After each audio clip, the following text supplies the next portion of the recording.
ሰላም ሰላም፣ በቅድሚያ እንዴት አደራችሁ? እንዴት ዋላችሁ? የከበረ ሰላምታችን በያላችሁበት ለሁላችሁም ይድረስ። የዚህ ቻናል ቤተሰብ መሆን የምትፈልጉ ቻናሉን ሰብስክራይብ በማድረግ አሳድጉት። ስለ ኳስ ብዙ እናወራበታለን። በተለይ የአርሰናል ደጋፊ የሆናችሁ እንዲሁም ከአርሰናል ውጭም ያላችሁ ስለ ኳስ ማወቅ የምትፈልጉ ብዙ ነገሮችን እናወራበታለን፣ እንወያይበታለን። ስለዚህ ሰብስክራይብ በማድረግ አጋርነታችሁን አሳዩን። ኤስኤስዲ አርሰናል ቤተሰብ በመሆን አብረን ብዙ ነገር እንወያያለን። ስለ ኳስ እናወራለን፣ ስለ ተጫዋቾች ብዙ ነገር እናወራለን እና ይሄንን በማድረግ ተባበሩን፣ ትብብራችሁን አሳዩን። በመቀጠል ለዛሬ አንድ የመረጥኩት ርዕስ ብሩኖ ጉማሬሽን የተመለከተ ይሆናል። ብሩኖ ጉማሬሽ ወደ አርሰናል ለመምጣት እንግዲህ አሁን ኦልሞስት ጫፍ ላይ ከስምምነት ደርሶ ሁሉም ነገር አልቆ ዝውውሩ እየተጠናቀቀ ያለበት ሁኔታ ነው ያለው እና ብሩኖ ጉማሬሽን አርሰናል ለምን ፈለገው? ሚኬል አርቴታ ብሩኖ ጉማሬሽን የፈለገበት ዋነኛው ምክንያት ምንድን ነው የሚለውን አንዳንድ ነጥቦችን እናያለን። እንግዲህ ብሩኖ ጉማሬሽ እንደሚታወቀው በኒውካስትል ጥሩ ጊዜን ያሳለፈ ብራዚላዊ ተጫዋች ነው። ብሩኖ ጉማሬሽ ባለፉት 5 ዓመታት በኒውካስትል ቤት አሳልፈዋል እና በፕሪሚየር ሊጉ ከታዩ ድንቅ አማካዮች መሀልም አንዱ መሆኑ ይታወቃል። እንግዲህ አርሰናል ይህንን ተጫዋች በጥብቅ የፈለገበት ምክንያት ዋነኛ ምክንያቱ ምንድን ነው የሚለውን ለማየት ስንሞክር እንደሚታወቀው ብሩኖ ጉማሬሽ ለአርሰናል ትክክለኛ ምርጫ እንደሆነ ይታሰባል። ምክንያቱም በአርሰናል በሱ ቦታ የሚያጫውተው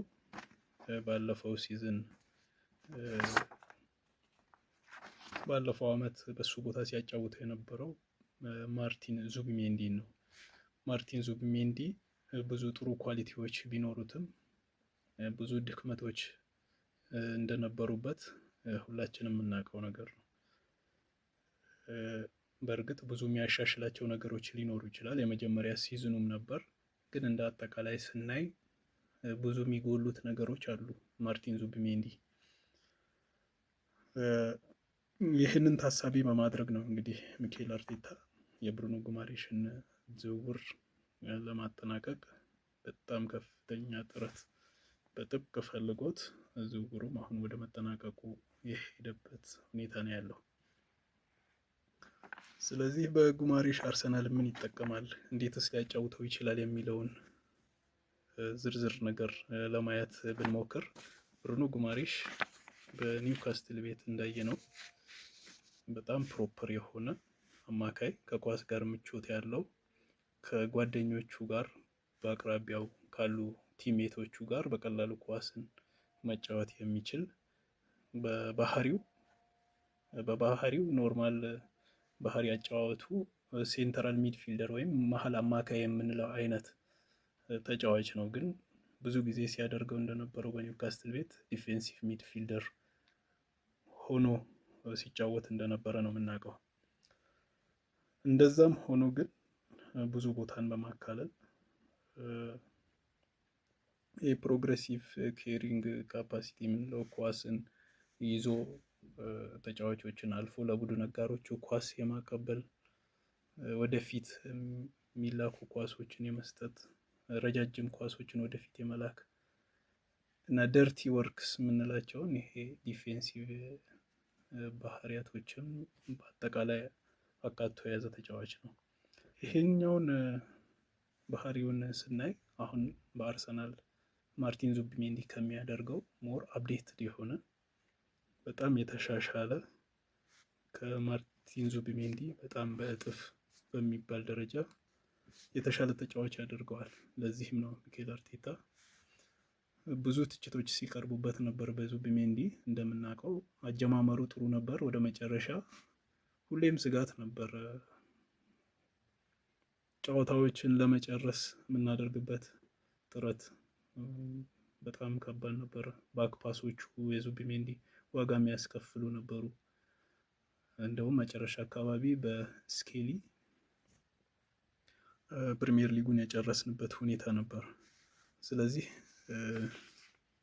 ከዚህ አንግል ነው እንግዲህ አርቴታ የጉማሬሽን ዝውውር በጣም ፈልጎት ከፍተኛ ገንዘብ ወጪ አድርጎ ለማስፈረም ጥረት እያደረገ የሚገኘው።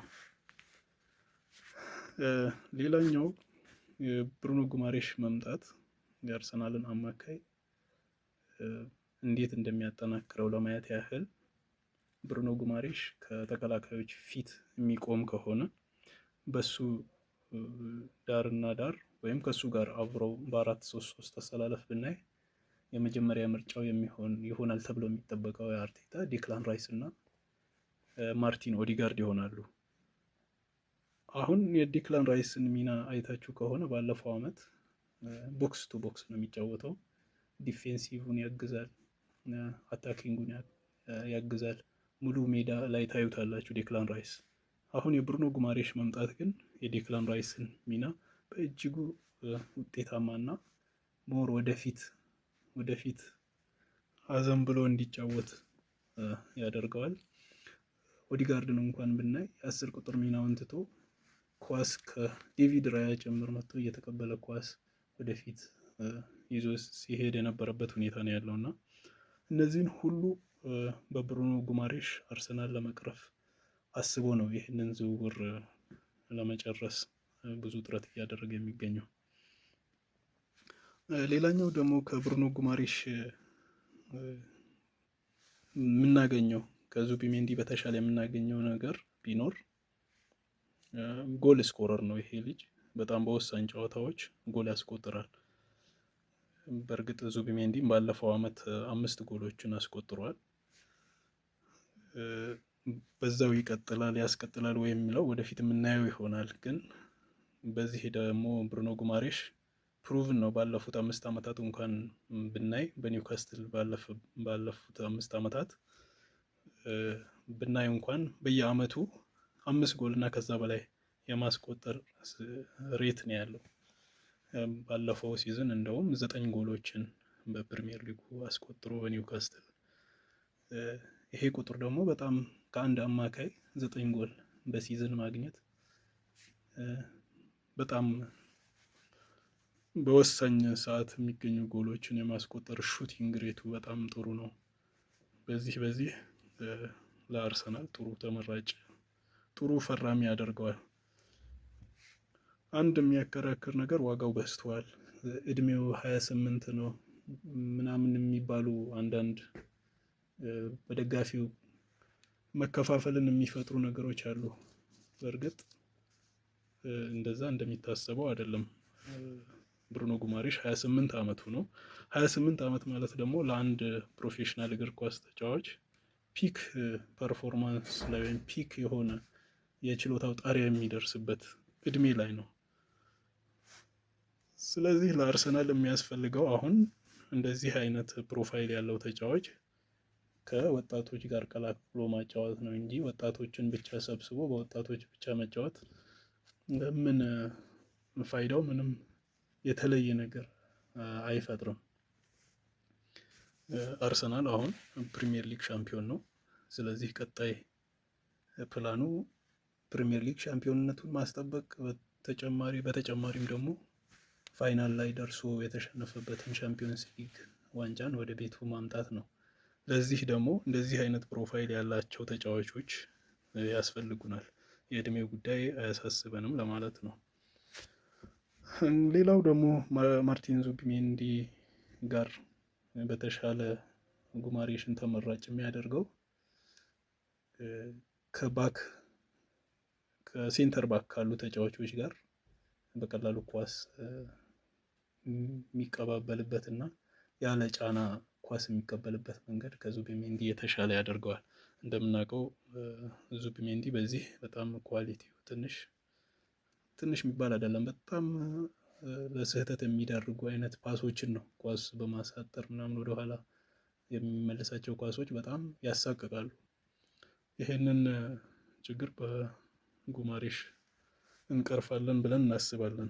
ምክንያቱም በተለይ ደግሞ አሁን ሴንተር ባክ ያሉት ተጫዋቾች እነ ሰሊባ እነ ጋብርኤል ናቸው። ከጋብርኤል ደግሞ በኢንተርናሽናል ጨዋታ ላይም አብረው ተጫውተዋል። ብራዚላዊ ናቸው፣ በደንብ ይግባባሉ። ይሄ ደግሞ ይበልጥ ለአርሰናል በጣም ወሳኝና ጠቃሚ እንዲሆን ያደርገዋል። ሌላው በሱ መምጣት በስኳዱ የሚጎዱ ተጫዋቾች ይኖራሉ። አሁን በአርሰናል ወደ አሁን ላይ የሚለቁ ተጫዋቾች ቢኖሩም በአማካይ ስፍራ ያሉ 10 ተጫዋቾች አሉ። ወጣቶቹንም ጨምሮ እና ሌዊስ ስኬሊ፣ ኢታንን ጨምረን ኦዲጋርድ፣ ኤዜ፣ ኖርጋርድ፣ ሜሪኖ፣ ፋቢዮ ቬራ፣ ሜሪኖ፣ ዙቢሜንዲን፣ ዴክላን ራይስን ጨምረን ማክስ ዶማንን ጨምረን 10 ተጫዋቾች አሉ። በእርግጥ የሚለቁ እነ ፋቢዮ ቬራ እነ ኖርጋርድ ይለቃሉ ተብሎ ይታሰባል። እነሱ እንኳን ቢቀነሱ ወጣቶቹ እነ ማክስ ዶማን እነ ኢታን ዋኔሪ እነ ሌዊስ ስኬሊ አሁንም ሚናቸው በጣም ያነሰ የሆነ ይመጣል። ምክንያቱም 3 አማካይ ነው ማጫወት የሚችለው። ሮቴሽን ቢኖርም እንኳን ለሮቴሽን እንኳን ብንጠብቅ እነ ኤዜ አሉ፣ እነ ሜሪኖ አሉ፣ እነ ዙቢሜንዲ አሉ። ስለዚህ እነዚህ ወጣት ተጫዋቾች ሚና በእጅጉ ይቀንሳል እና የእነዚህ የወጣቶች እድገት በአርሰናል ላይ እንደዚህ አይነት ሃይ ኳሊቲ ፕሮፋይል ያላቸው ተጫዋቾች ወደ ክለቡ በሚቀላቀሉበት ሰዓት የወጣቶች ሚና በጣም እየቀነሰ ይሄዳል። ከዚህ አንጻር ካልሆነ በስተቀር የብሩኖ ጉማሬሽ ዝውውር ለአርሰናል በጣም ወሳኝና በጣም ኢምፖርታንት የምንለው አይነት ዝውውር ነው።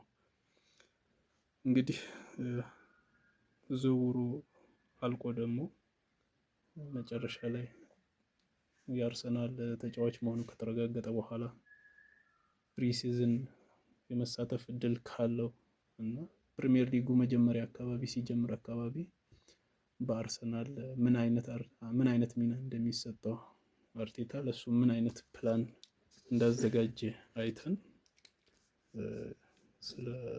ስለሱ ዝውውር ብዙ የምንለው ነገር ይኖራል። ለጊዜው በዚህ እናጠቃልል። ሰላም ሁኑ።